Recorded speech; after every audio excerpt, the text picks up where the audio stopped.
না, পুরুষ মহিলা তো এখানে একটা বিবাদ থাকা দরকার, তাই না? একটা থাকা দরকার। তো এটা তো এখানে দেখি সবাই এক, পুরুষ মহিলা সবাই একসাথে হাঁটতেছে ঘুরতেছে মসজিদে, এটা তো মুসলমানের কালচারে পড়ে না। আসসালামু আলাইকুম রহমতুল্লাহ। সময় দর্শক বৃন্দ, কিশোরগঞ্জের ঐতিহাসিক স্থান কিশোরগঞ্জ, আর এই কিশোরগঞ্জ পাগলা মসজিদের কথা সবার আগে চলে আসে।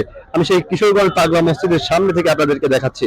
তবে এখানে একটি লক্ষণীয় বিষয় হচ্ছে মসজিদ, এটি পবিত্র স্থান। এখানে দেখতে পাচ্ছি যে পুরুষের থেকে মহিলার সংখ্যা আমাদের বেশি দেখা যাচ্ছে। অনেকেই অনেক জায়গা থেকে অভিযোগ করছেন এবং আমাদের মাঝেও অভিযোগ করেছেন, যাতে করে মহিলাদের যে জায়গা আছে তারা যেন সেই জায়গাতে থাকে, পুরুষের যে স্থানগুলোতে সেই স্থানে যেন মহিলারা না আসে। কিন্তু আমি যদি এখানে পরিস্থিতি যদি বলি আপনাদেরকে, এখানে দেখতে পাচ্ছেন যে পুরুষ আছে মহিলা আছে মসজিদের সামনে, এরকম ভাবে মহিলা থাকা কতটুকু যৌক্তিক, এটা যারা দেখবেন তারা হয়তো আপনারা শেয়ার করবেন এবং ভিডিওটি কমেন্ট করবেন। তবে আমার দৃষ্টিতে, ইসলামের দৃষ্টিতে একেবারে অনুচিত কাজ, মহিলাদের না আসাটাই উচিত। আমার পিছনে দেখতে পাচ্ছেন যে মহিলাদের আধিক্যতাই এখানে পাগলা মসজিদে বেশি।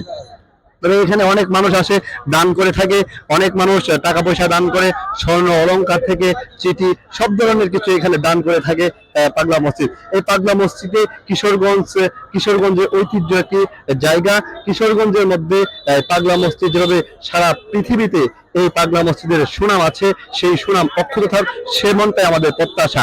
তবে এই যে শৃঙ্খলাটা মূলত আসল কাজ, শৃঙ্খলাটা বজায় রাখতে হবে। প্রশাসন যারা আছেন তারা এই বিষয়টি দেখবেন, যাতে করে এই মহিলা পুরুষ যেন একসাথে না হয়। আমার পিছনে দেখতে পাচ্ছেন অনেকেই ছবি তুলতে এই কিশোরগঞ্জে যে পাগলা মসজিদের সামনে যে গেট, এই গেটে চলে আসছে।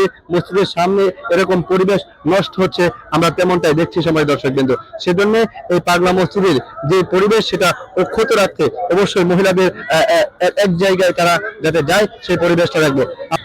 সময় দর্শক বিন্দু, আমরা যে কথা বলছিলাম যে পাগলা মসজিদের শৃঙ্খলা বজায় রাখতে হলে অবশ্যই প্রশাসনিক ভাবে দেখতে হবে। মহিলা পুরুষ একত্রিত হয়ে যাচ্ছে এবং মসজিদের সামনে মহিলা চলে আসছে। আমরা একজনের কাছে জিজ্ঞাসা করবো, আসলে আপনি কোথা থেকে আসছেন? আমি ঢাকা সাভার থেকে আসছি। আপনি ঢাকা সাভার থেকে আসেন, এখানে শৃঙ্খলাটা আপনার কাছে কিরকম চোখে পড়েছে? আপনার চোখে এখানে শৃঙ্খলা তো বেশ একটা চোখে ভালো পড়লো না। পুরুষ মহিলা একসাথে, আপনি কি বলেন? তারপরে রাস্তাঘাটের যে অবস্থা দেখলাম, এটা ভালো মনে হইলো না আমার কাছে। এই যে মহিলা একসাথে আসা কি উচিত? না, পুরুষ মহিলা তো এখানে একটা বিবাদ থাকা দরকার, তাই না? একটা থাকা দরকার। তো এটা তো এখানে দেখি সবাই এক, পুরুষ মহিলা সবাই একসাথে হাঁটতেছে ঘুরতেছে মসজিদে, এটা তো মুসলমানের কালচারে পড়ে না। এটা মসজিদের নিয়ম ভঙ্গ হচ্ছে, অবশ্যই হচ্ছে। হ্যাঁ, এখন কি করা উচিত আপনি মনে করেন? এখন এখানে যারা এই পরিদর্শক বা ইয়াতে আছে, দায়ী পরিচালনায় আছে, তারা এটা দেখবে, দেখভাল করবে। আপনি প্রত্যাশা করেন তাদের? অবশ্যই, হ্যাঁ। সময় দর্শক বিন্দু, একজন দর্শক তিনি এসেছেন ঢাকা সাভার থেকে, পাগলা মসজিদ পরিদর্শন করছেন এবং দেখছেন এখানে তার কাছে পরিবেশটা আসলে ভালো লাগেনি। কারণ এখানে মসজিদে পুরুষরা থাকবে এই পাশে, এটাই কাম্য ছিল। কিন্তু আমরা দেখছি যে মহিলা দেখতে পাচ্ছেন আমার পিছনে। আমি যদি বলি পুরোটা চিত্র যদি আপনাদেরকে দেখায়, মহিলার সংখ্যাই বেশি। কারণ অনেকে হিজাব পরে আসে, বেশ ভালো কথা, কিন্তু অনেকে বেপর্দা হিসাবেও এইখানে চলে আসছে এবং অনেকে ছবি তোলার জন্য চলে এসেছে।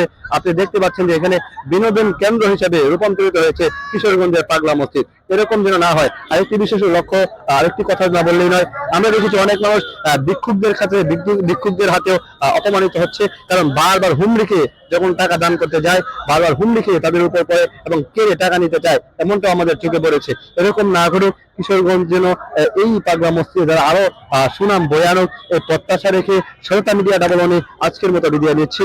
ভালো থাকুন, সুস্থ থাকুন, সরতা মিডিয়া ডাবলনের সাথেই থাকুন।